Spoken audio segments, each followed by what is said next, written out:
Well, thanks so much for joining us today. I'm very grateful to see you, all of you, for this special webinar, Beyond the Plate, Navigating Food Allergies. My name is Heidi Beyer, and this webinar is being recorded. I am the Partner Program Lead and Citywide Wellness Coordinator for WorkWell NYC.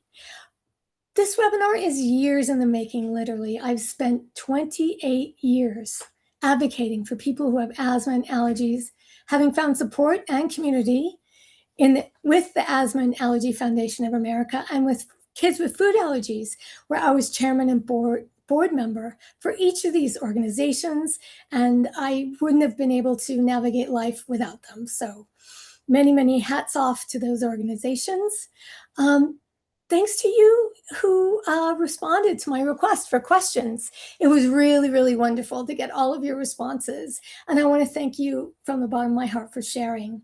We're able to address some of your questions in a general way, but we will also take questions in the Q&A part of the program. But if we're going along and you think of a question, open up the Q&A, not the chat, the Q&A, which is at the bottom of your browser, and type it in, and we will do our best at the end to take care of those questions. I'm very excited to introduce you to my facilitators who bring clinical expertise and deep experience supporting families and individuals navigating their food allergies. But just a little housekeeping and a disclaimer. Today, we will not prescribe, diagnose, or address your personal medical situations. These are for your health professionals, and because every person is different, right? So that's so important to work closely with your healthcare provider, especially with regards to allergies and food allergies. So thank you so much. We're going to go to the next slide. I don't know if you guys have heard of WorkWell NYC. I'm hoping that all 64 of you attendees have heard of us. But we are your wellness program for NYC employees, and we offer webinars and support in 5 bucket areas. Move more. We got the STEP challenge coming up in September using the Count It app. Some of you may already be on there. There's a walking challenge going on this month, and I am 127th.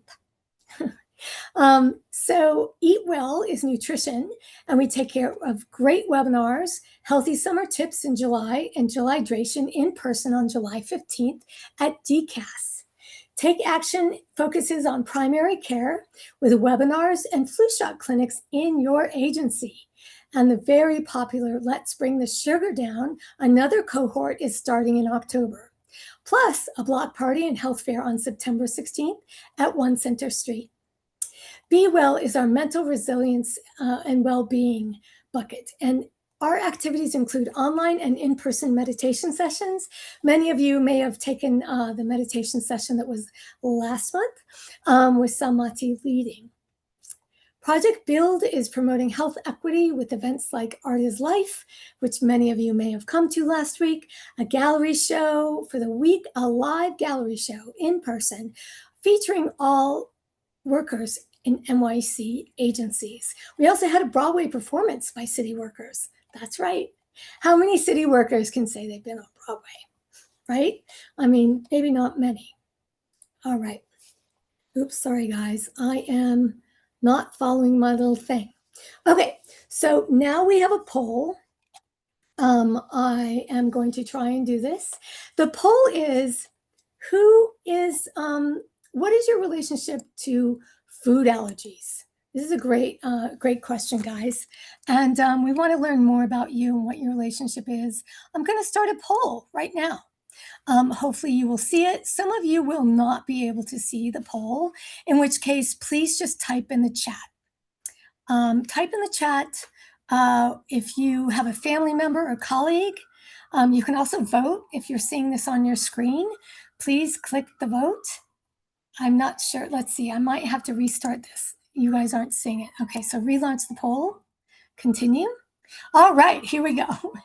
What is your relationship to food allergies? Do you have a food allergy? Your child? You want to learn more? You have a family or a colleague? It's looking like those with food allergies. are leading the pack today. Oh, I really appreciate it. Thanks, guys, for chiming in and answering this question. If you are not sure, like you're not sure, that's okay. You can just hit, I just want to learn more about food allergies. Okay, well, we're going to end the poll and I'm going to show you what it is, sharing the result now. So you see, most of you have a food allergy, which is fantastic. I mean, it's not, I'm happy you're here. Thank you so much. And sorry, I'm going back to my face now. All right, guys. So thank you so much for doing that. I really appreciate it. Here we go. The introduction. What are we going to do today, guys? What are we going to talk about? This is the overview of today's discussion. So here's a brief introduction to what we'll be covering today. We will explore what food allergies are and what they are not. We will discuss the psychosocial challenges associated with food allergies and provide you with tools to support and include individuals in various environments, such as the workplace, school, and home. And additionally, we'll share our collective knowledge aiming to assist you in managing your food allergies or supporting others effectively. All right, so our agenda is we're going to hear from a leading allergist. This guy is amazing. I'm so happy to have him here today with us. And he's going to provide a medical perspective. And next, we're going to talk about communities in the workplace and how individuals with food allergies navigate those and their workplace. And then finally, we're going to give you some strategies and some resources. So this is going to be a packed full of information for you guys today, and I'm just so happy to bring it to you. So today's facilitators are Dr. Michael Pissner and Tanya Baumgartner. And I'm going to talk a little bit more about these two wonderful people on the next slide. Dr. Pissner is the Director of Food Allergy Advocacy, Education, and Prevention at the Food Allergy Center at Massachusetts General Hospital. Tanya is Director of Community Asthma and Allergy Foundation of America, which I mentioned earlier. And that is just like the most fantastic thing in the world to me. I'm so excited to have these guys here with me today. I cannot even tell you. I'm like jumping up and down. I really shouldn't do that on camera, but I'm very happy. So next, I'm going to introduce Dr. Michael Pissner. And Dr. Pissner, just thank you so much for being here. We've known each other for about 14 years, maybe longer, and we served on Kids with Food Allergies board many years ago. I know you as a fierce advocate for all things food allergy, as well as an allergist, and your work makes our community stronger by your advocacy. So that, Dr. Pissner, I'm going to return this over to you. And what is a food allergy? All right, so the kind of food allergy that we're talking about, a food allergy is an abnormal immune response to food. We use our immune systems to fight bacteria, viruses, and sometimes someone with a food allergy, our immune system may then overreact to a food, something that would be safe and okay for someone else to consume. But in the case of a food allergy, the body's immune system then attacks that food. And so the kind of food allergy we're talking about today is IgE mediated food allergy. And IgE is a protein that immunoglobulin E, IgE, that in the case of, let's say, peanut allergy, somebody with a peanut allergy makes IgE to peanut. Now, we have allergy cells, mast cells and basophils are the most common ones and the ones that are worth talking about here. And now if they are loaded with IgE, and we also have free circulating IgE, and if you have that peanut allergy and the protein of the peanut then is consumed, and then that protein then interacts with the IgE, and then the mast cells and the basophils can release what's inside, causing the signs and symptoms of an allergic reaction. And so when the doctors do testing, specific IgE testing on blood test or skin testing, then we then can detect IgE, immunoglobulin E, and in most cases, IgE needs to be around in the kind of allergic reaction that can cause more than one system to be involved. That can cause coughing, wheezing, barfing, sneezing, hives. We'll talk about that in a bit. But I figured I'd get started there, and back to you, Heidi. Yeah. Well, thanks. Thanks so much, Mike. I know that this is all like very technical and medically sounding, but this is a very important thing to understand that there are other types of food allergies and reactions to food that aren't IgE mitigated, aren't there, Dr. Mike? Yeah. So then the ones with IgE are the ones that we would treat a serious allergic reaction with epinephrine. But the others that don't have IgE involved, those can be one FPIEs, food protein induced enterocolitis, which might be limiting to the gut, which could be vomiting and diarrhea. In younger kids, we can have something called proctocolitis, where they could have blood in their stool. Other people can have abdominal pain, but it stays limited to the gut. So other food allergies, the non-IgE mediated ones, which wouldn't be treated with epinephrine, can still cause lots of signs and symptoms, and understanding how to avoid those allergens is going to be important for anyone, whether they have an IgE mediated or a non-IgE mediated food allergy. Right. Thank you so much for that explanation. We are also going to talk about, and Mike, you just went off screen for a minute, how many people have food allergies. We have, as of 2024, there are 22 million people that have food allergies. Do you want to talk a little bit about that, Dr. Mike? Yeah, well, as you guys are all experiencing, so many of you have them and then know someone or have a family member or child who has one. And so it's becoming more commonplace. So it's important in the workplace setting to know that our colleagues may have a food allergy. It's important in the school setting to know that students may have food allergies. And they're saying like 2 kids per classroom. It is common, and everyone having an understanding of what it is to manage a food allergy really helps families and people with food allergies also then self-manage and then also work together in the community setting. Right. Great. Thank you so much. Now we're going to go to the next slide, which is the 9 most common food allergens. Can you talk a little bit more about that? Yeah, How so did we then come up with these? So especially with the IgE mediated food allergies, the 9 most common allergens are milk, egg, peanut, tree nut, soy, fish, shellfish, wheat, and sesame. Now, people, while these are the most common IgE mediated allergies, people could be allergic to practically anything, and taking all food allergies seriously is important. But now, these 9 most common allergens are now also included in labeling laws. And so currently, the labeling laws say that if one of these 9 allergens is in an item, then it has to be in plain language on the label, making it a little easier for label reading to know if allergen is in the item that's being consumed or prepared and served. Right.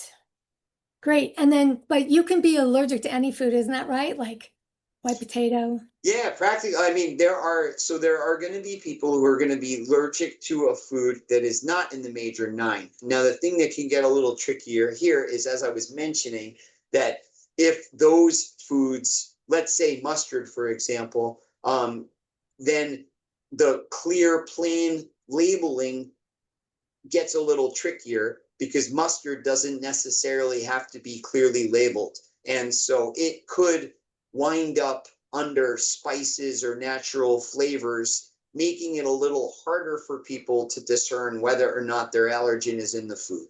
And so that is where, when you're allergic to one of the non-major 9, then it gets a little tricky with figuring out what is okay and what isn't.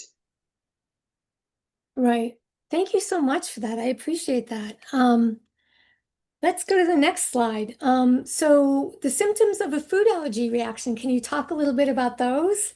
Yeah, and what I got at really I went very fast with it, but now again, with these IgE mediated allergies where we have our mast cells and our basophils, the mast cells can be kind of throughout our body. They could be within our mucosal surfaces, in our mouth, in our tongue, in our throat, in our upper airway, on our skin, or under our skin. And now, if someone were to eat their allergen, we can see symptoms occurring throughout the body. And in one person, they may have a different food allergic reaction than another. And in the same person, they may have a different reaction one time as compared to another time.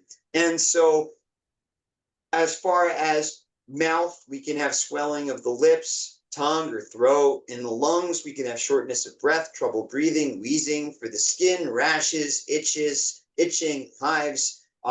Neurologically, in the brain, we can feel like a feeling of pending doom, like something awful is going to happen, be confused. We could have dizziness, we could have fainting, we could have stomach pain, vomiting, diarrhea. And in smaller kids who can't communicate and use their words, then we might watch them scratch at their skin, put their hands in their mouth, pull at their tongue, fingers in the ears, knees up to the chest, back arching, irritability, crankiness, lethargy.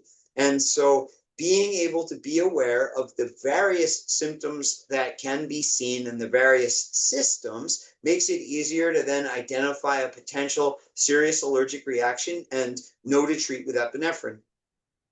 Great. Thank you so much for that. We're going to go to the next slide where we're going to look at how to treat anaphylaxis. This has always been so confusing for me. Can you explain it? Yeah, so epinephrine is like the medicine version of adrenaline. Epinephrine is a great medicine for a serious allergic reaction, and it shuts down reactions before they have the opportunity to keep going. So, if someone were to have anaphylaxis, which is a serious, potentially life-threatening allergic reaction, you can have anaphylaxis that may have a bunch of mild symptoms, but they may be in more than one system. So someone may have hives, excessive sneezing, maybe they have a little bit of a cough and abdominal pain. Now, that's more than one system. Now, if someone were then to treat with epinephrine, then it could stabilize the cell membranes of, as I said earlier, the mast cells and the basophils, making it harder for more of them to degranulate and release what's inside. Now, the more of the allergy cells that release what's inside, the more signs and symptoms we're going to see. And where we might have had somebody who had limited hives, then if we wait 10 minutes, 15 minutes, then that might turn into very significant swelling and hives all over. And if that person who had the sneezing and a light cough, if we wait 5 or 10 more minutes, that might turn into difficulty breathing, working really hard to breathe, using chest wall muscles and things like that. And if we wait with someone who's got abdominal pain, it might turn into very blatant vomiting, diarrhea. And so when we see more than one system, even with mild symptoms, treating early can make it harder for those allergy cells to release what's inside.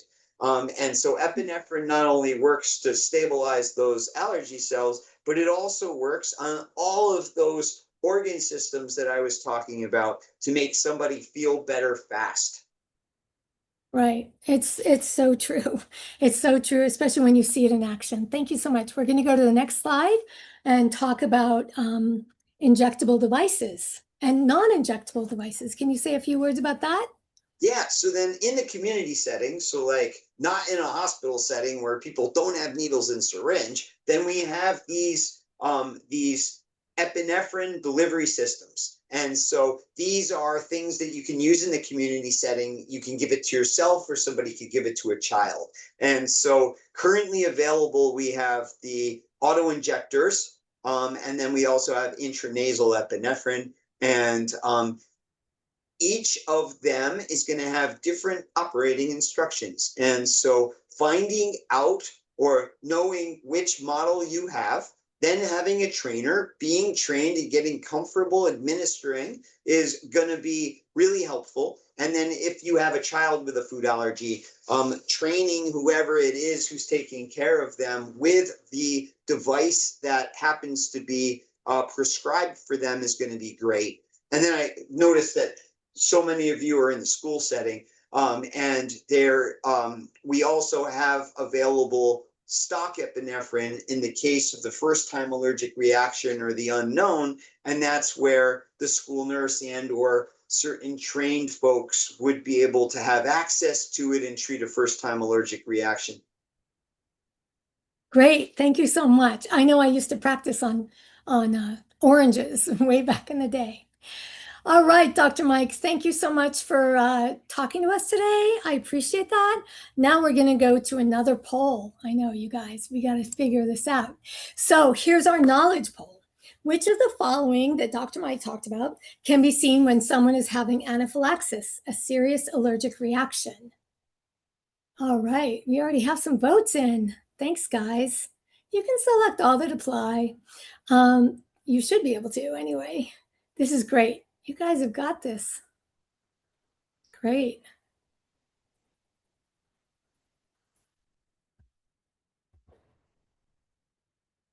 Super. Well, thank you so much. I'm going to end the poll, share the results with you guys.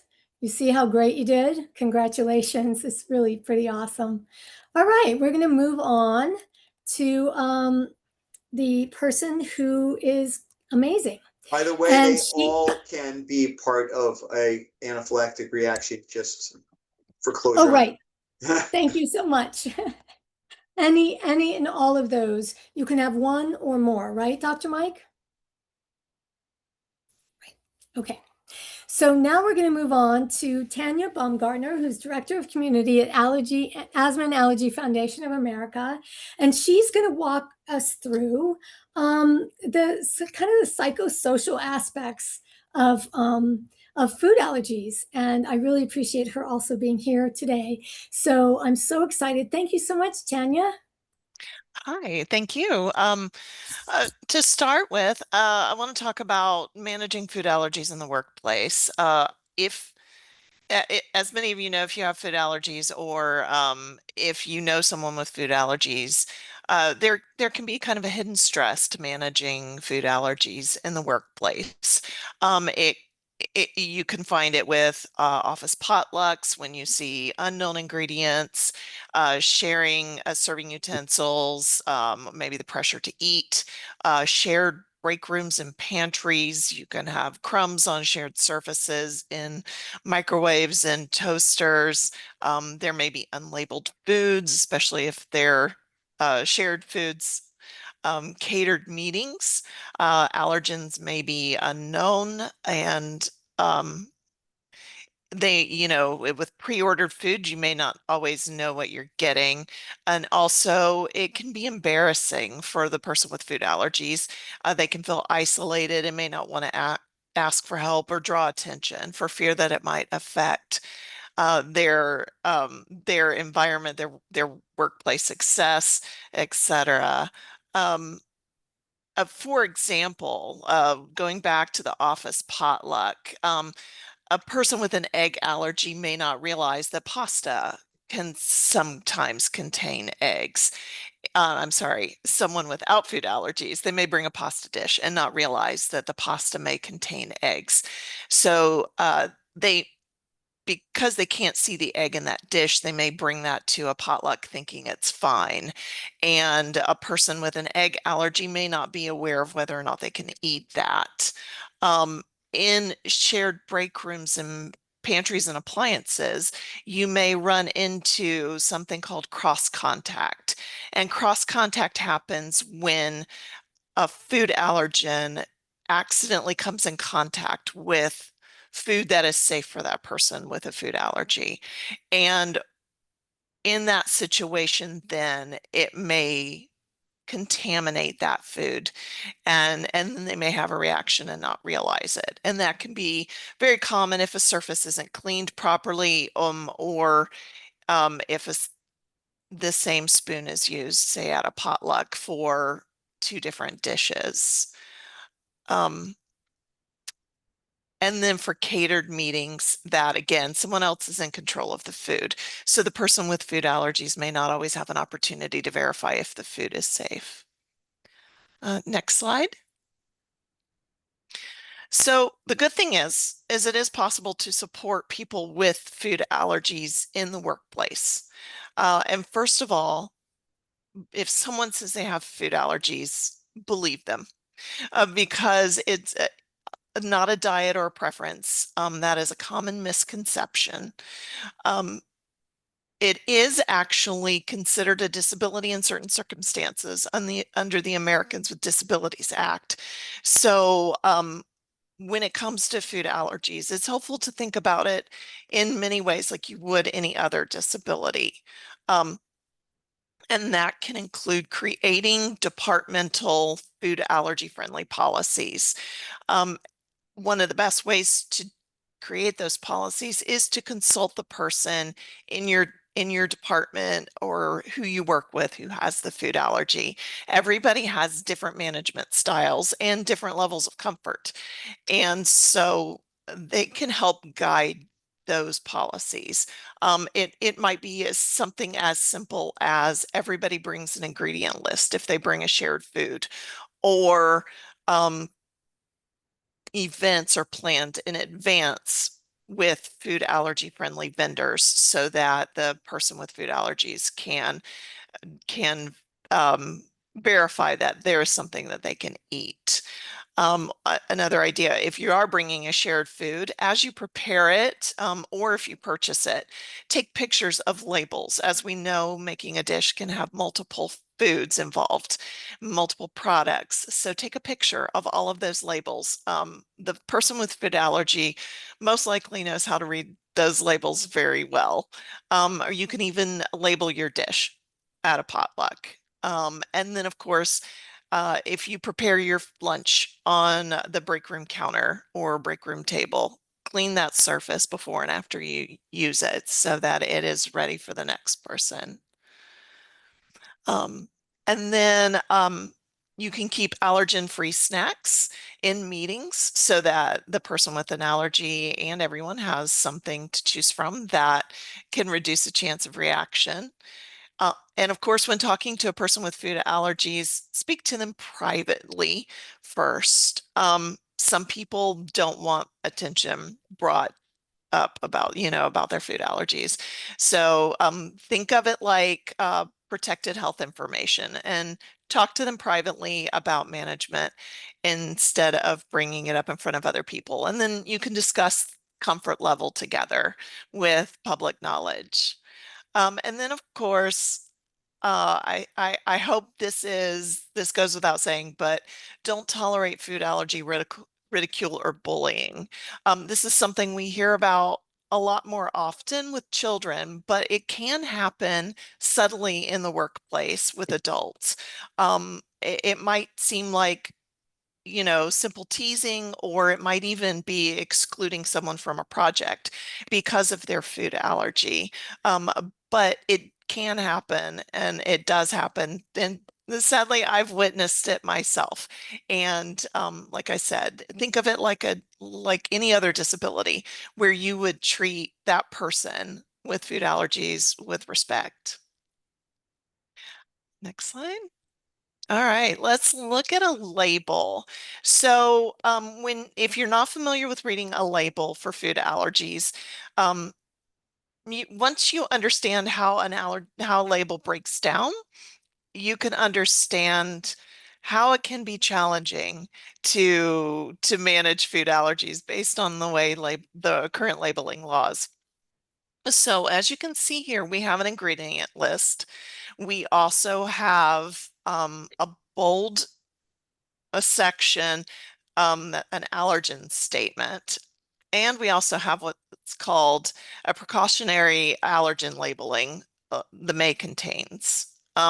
So As you can see here, wheat and milk are listed twice, both in the ingredients, but also in the bold statement.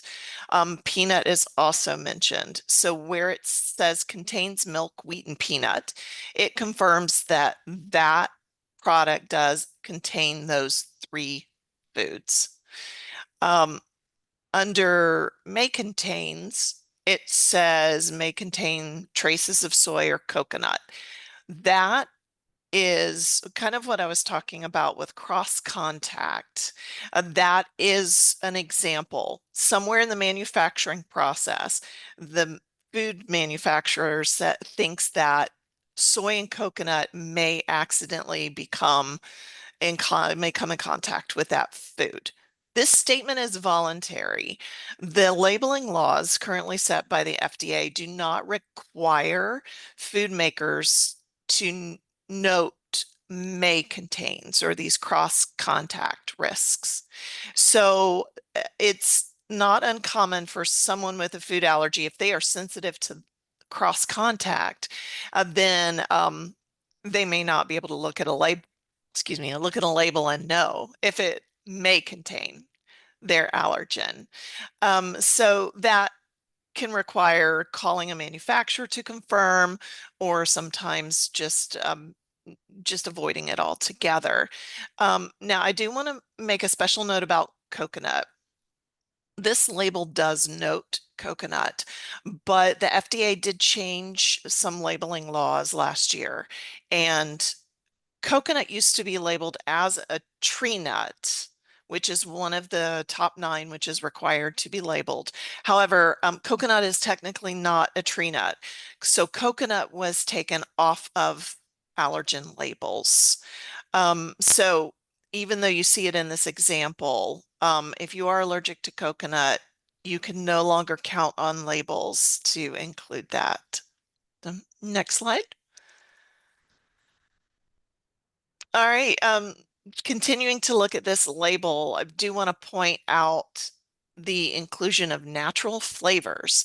Natural flavors can get very tricky because often food makers don't want to give away what's in their natural flavors because they may consider it proprietary information, the secret sauce to their recipe. So if you have a non-top 9 allergen, like we talked about mustard, I myself am allergic to avocado. Sometimes those can be part of those natural flavors and you may not know it because it's not one of the required labels. Now, if the natural flavors contains one of those top 9s, then they have to specify in that bold allergen statement. Also, it's more common lately to see some packages that are labeled school safe, non-dairy, or nut-free.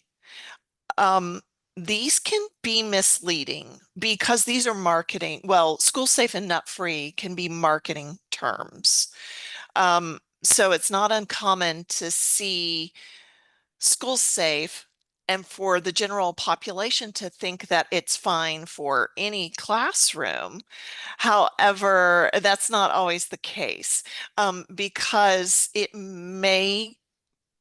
maker may just say labeling it school safe means it's nut free, but they're not taking into account that it may contain milk or egg, common allergens among children.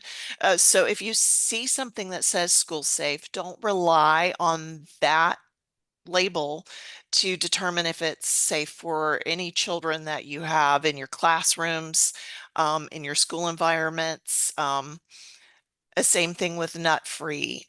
It can be a common misconception that nut-free means it's safe for everyone with a food allergy, but that's not the case. So read every label every time. Also, non-dairy can be very confusing because by law, there are instances where a food can be labeled non-dairy and still have a small amount of milk present. One example is non-dairy whipped topping that you can find in the freezer section, or sometimes coffee creamers. They may contain a small amount of milk protein, and be labeled non-dairy. So if you have a milk allergy, be sure to read those labels and make sure that it is indeed non-dairy. And like I said, read every label every time because ingredients can change over time, and manufacturers can change them without notice. As some manufacturers may even create the same product in two different locations, and they may be safe in one location, but not safe from another. And in the chat, I see someone has put that tuna fish can have dairy too. Casein, yes, casein is a dairy protein. So thank you for bringing that up. So that's an example of reading those labels. And when you have food allergies, you have to be very diligent. So bakery and deli foods have not been held to the same standard until recently in New York. In other states, this is not a law yet, but New York, as of this November, New York is going to require bakery and deli foods to have allergen labels as well. So when that takes place in November, if you have a food allergy or a child with a food allergy, just know that there may be a time period before all of those labels become commonplace. But do watch for that in November. That's really great news for New York. Oh, next slide. All right. Do you want to talk about planning inclusive celebrations in the workplace before we move on to schools? Um, First thing to remember is ask before you plan, like I talked about before.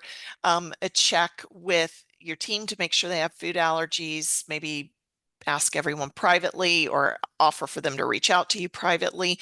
If you know of someone with a food allergy, reach out to them privately as well.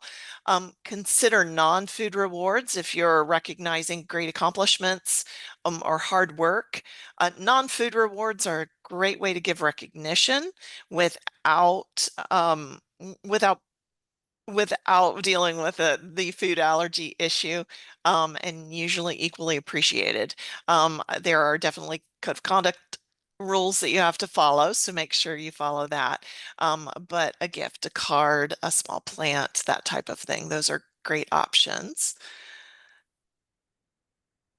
And then, of course, if you do deal with caterers, food vendors, restaurants within your roles, um, work with caterers and find out if they understand food allergies or are even willing to learn and understand cross contact. If you have shared food, potlucks, ask all participants to list ingredients, maybe on an index card or a sticky note next to their dish, or be prepared to share those labels. You can also let the people with food allergies go through the line and prepare their plates first. Okay. You can also consider providing one safe option for someone with food allergies. Confirm with them directly. They will often bring their own. Um, and also you can avoid non-communal type foods, like avoid chips and dip or fondue. You might just include something where there's a serving for each person. There's a lot of different ways you can approach this, but this is just to give you some ideas. Next slide. And then some of the same ideas. Make it all about connection. It's not just food. So you can plan it around activities instead of food, and it can be just as meaningful. Okay. All right. I do want to talk about schools. I'd still give us time for some questions. But some of this hidden stressors of managing food allergies in school are similar, but there are some unique challenges because kids aren't always understanding of managing their own food allergies yet. They're still learning. And food and outside food um, can be a large stressor within the school. So some of the key places where you might run into stressors around food allergy management can be in lunchrooms. and during snack times with shared tables and nearby allergens. I think we all think of peanut butter and peanut butter on children's hands. You know, it's oily, so it can be on surfaces and spread, and kids don't always wash their hands and think about that type of thing. Class parties, often parents and volunteers will bring in outside foods, and you may not know where those sources come from. And then field trips. Field trips sometimes are the most challenging because there may be limited food choices. You may have chaperones who aren't familiar with food allergies, who is with a child who has food allergies. So you can go to the next slide, Heidi. Okay. So ways to support students. The most important thing is to have a school health plan as both parents and as school staff and education staff. Insist on the school health plans and make sure it includes an anaphylaxis action plan from the child's doctor. That is going to be the map that tells you what each food allergy is, how to manage it, etc.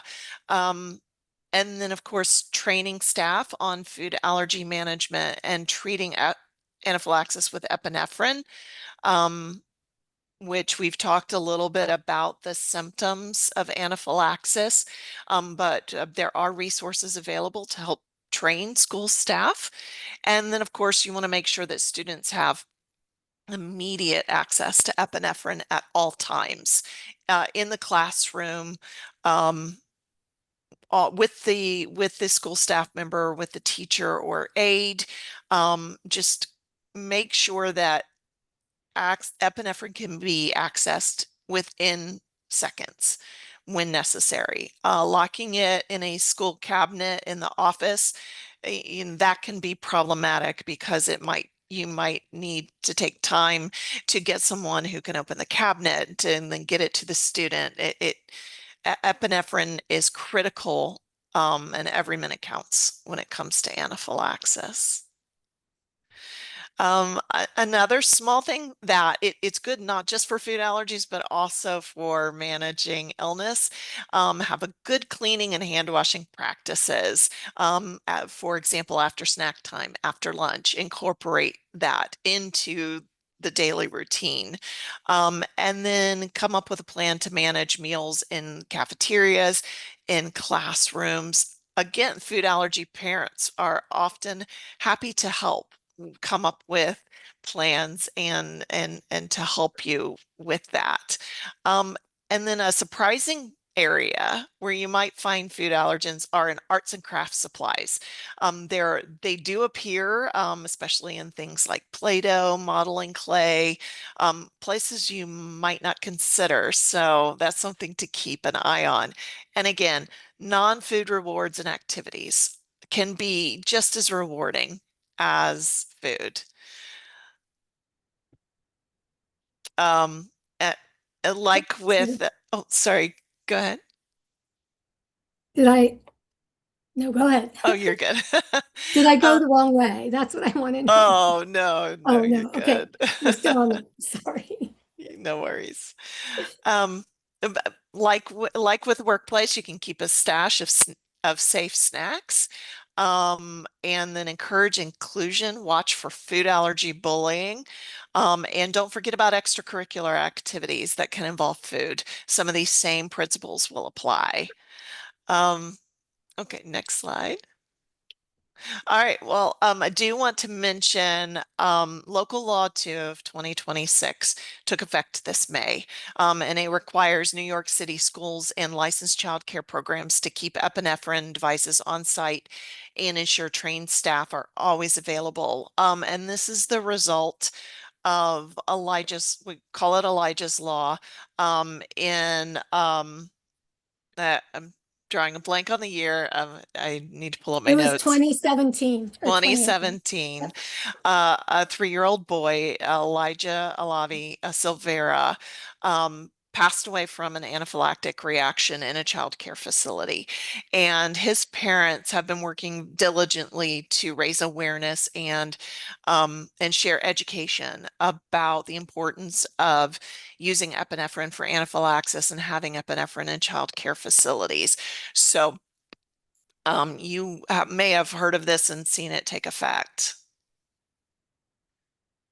And this includes all New York Department of Education schools, charter schools, private, primary and secondary schools, and child care programs regulated by the Department of Health and Mental Hygiene. So this requires at least one epinephrine device per school building and at least two epinephrine devices per child care facilities, and designated trained staff who are able to recognize and respond to anaphylaxis. Staff training using approved curriculum and devices available for any student in anaphylaxis, not just those with a known allergy.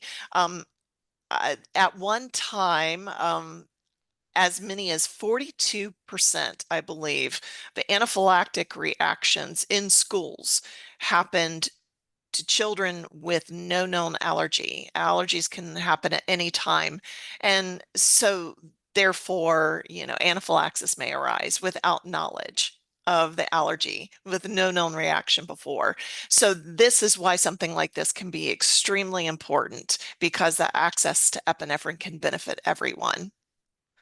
Okay. Next slide. Okay.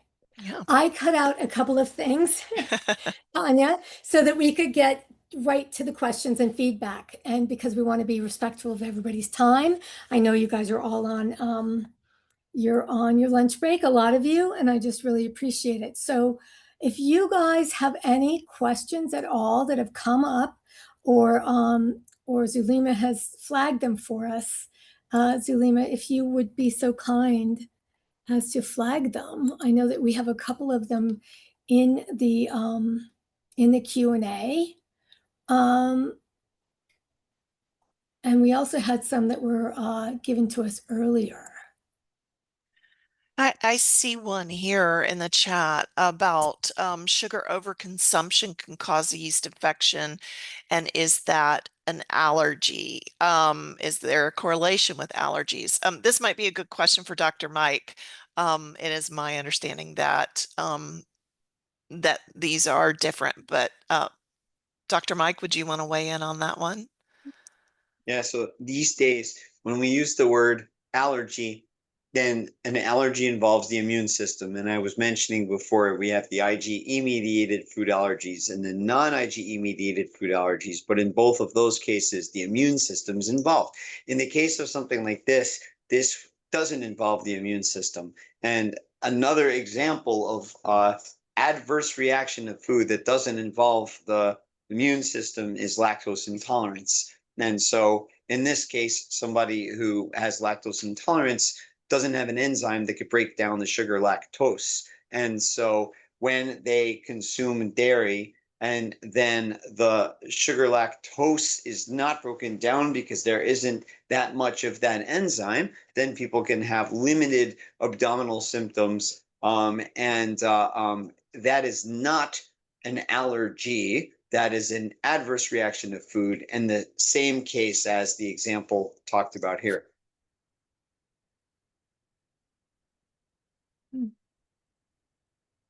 Great, thank you. There's an open question, a few open questions in the Q&A. I'm not sure if Tanya or you or Mike have been able to read them. There's one about tips in the workplace for when people have airborne food allergies, although it may be rare. Some people have allergies to oranges and other citrus fruits. And how can you avoid what coworkers may be eating in the workspace, in the common spaces? Yeah, that is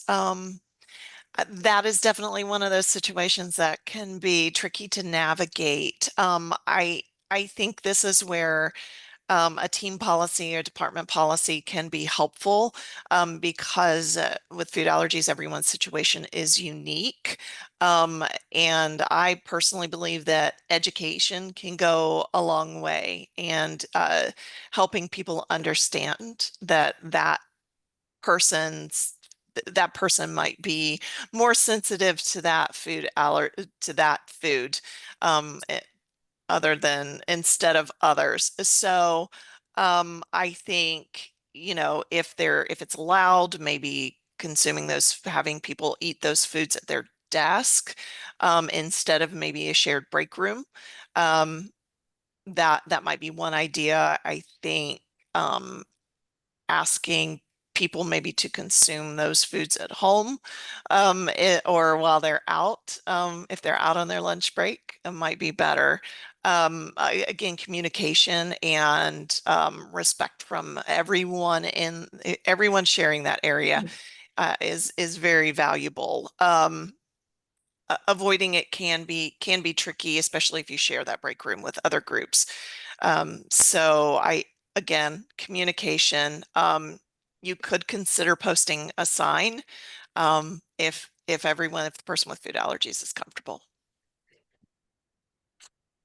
So the Great. majority of food allergic reactions are caused by food protein, and so the majority of the IgE-mediated food allergic reactions are caused by food protein. Now, if I were to hold a Snickers bar, and you could smell the peanut from 3 or 4 feet away, that smell is caused by something called a volatile organic compound. In the case of peanut, it's a pyrazine. That is not enough to cause an allergic reaction.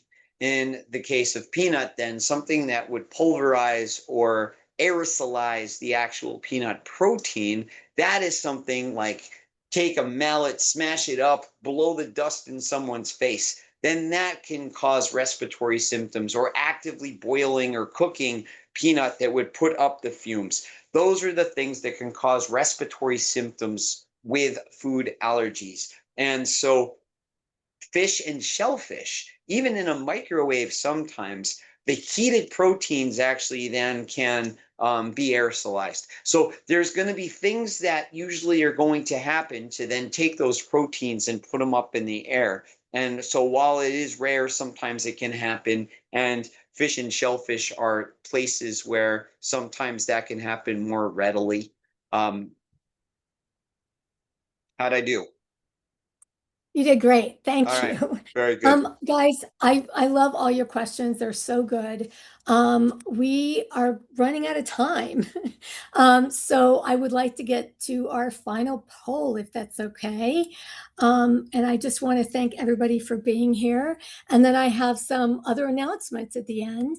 So please stay for the poll because we have some other announcements about some very fun things that are coming up. This is a really quick poll. Very much appreciate this. Oh, wait, wrong one. Sorry. Where's that poll? This is where the music would come in.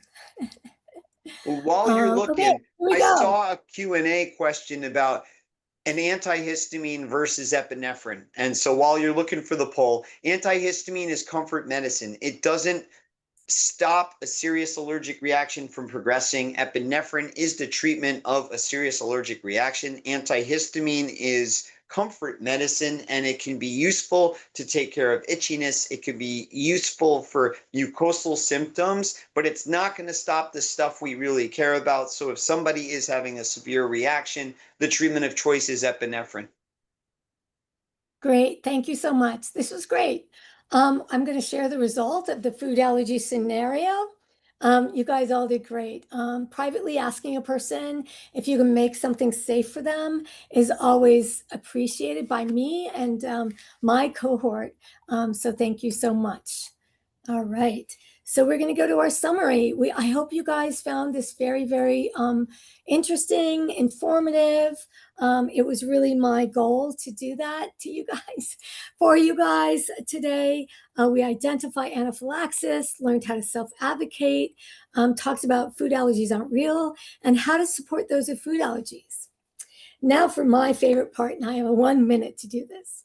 Upcoming events, July 30th and July 7th, Emotional Regulation 101. You guys are all going to get this deck so you can read it at your leisure. And July 9th, we'll have Healthy Summer Tips. And then we have July 15th, July Hydration, the hydration station. That's always a big hit. July 16th will be a sound bath. Sound bath is in person. If you've never done it, I highly recommend it. All right. And then keep in touch with us, guys. Please, if you have any questions about today, those of you that have my email, please email me or email workwell@olr.nyc.gov. I'm seeing all the hearts, you guys. Really, you're warming my heart. Thank you so much. I really